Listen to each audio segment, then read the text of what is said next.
سراج‌الدین مهرالدین وزیر امور خارجه تاجیکستان گفت آشوبگران محبس خوجند تندگرا و با عیب پیروی از عقاید گروه‌های تروریستی و اکستریمیستی در زندان بودند. این منصبدار بلندپایه تاجیک در بروسل بعد مذاکره با مقامات اتحاد اروپا با خبرنگاران حادثه زندان خوجند را به تفصیل نقل کرد. 12 rioters participated in military fights. 12 نفر همچون عضوی داعش در جنگ‌های عراق و سوریه اشتراک کردند. 3 نفر عضوی انصارالله، حرکت اسلامی ازبکستان و جندالله بودند.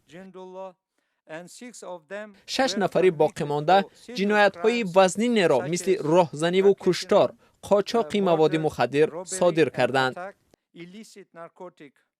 The prisoners having availed a suitable time با استفاده از فرصت مناسب محبوسان به زندانبانها حمله کردند. facility. As a result, 2 افسر را کشتند. of the facility were killed in the aftermath of serious 5 خادم محبس مجروحند. حالا در یک بیمارخانه شهری خوجند معالجه می شوند. 2 محبوسی که به زندانبانها کمک کردند فوتیدند.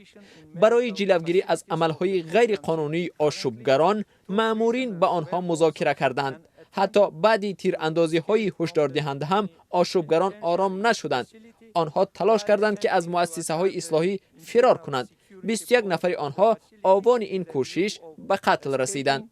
21 prisoners were neutralized. وزیر امور خارجه تاجیکستان افزود فعلا یک گروه ویژه از دادستانی قضیه را تدقیق دارد و نتیجه آن توسط رسانه ها اعلان می شود.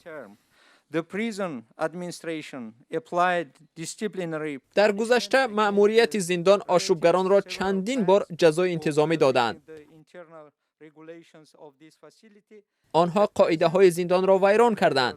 عین زمان تمام تدبیرها برای راه ندادن به چنین حادثه ها در دیگر مؤسسه های اصلاحاتی کشور راه اندازی شده است. گروهی ویژه از دادستانی کل تاجیکستان این حادثه را تحقیق دارد. بعد انجام آن اطلاع رسمی توسط مطبوعات دولتی نشر می شود. Information of the government. این نخستین شرح رسمی درباره آشوب زندان رقم 3 خوجند است.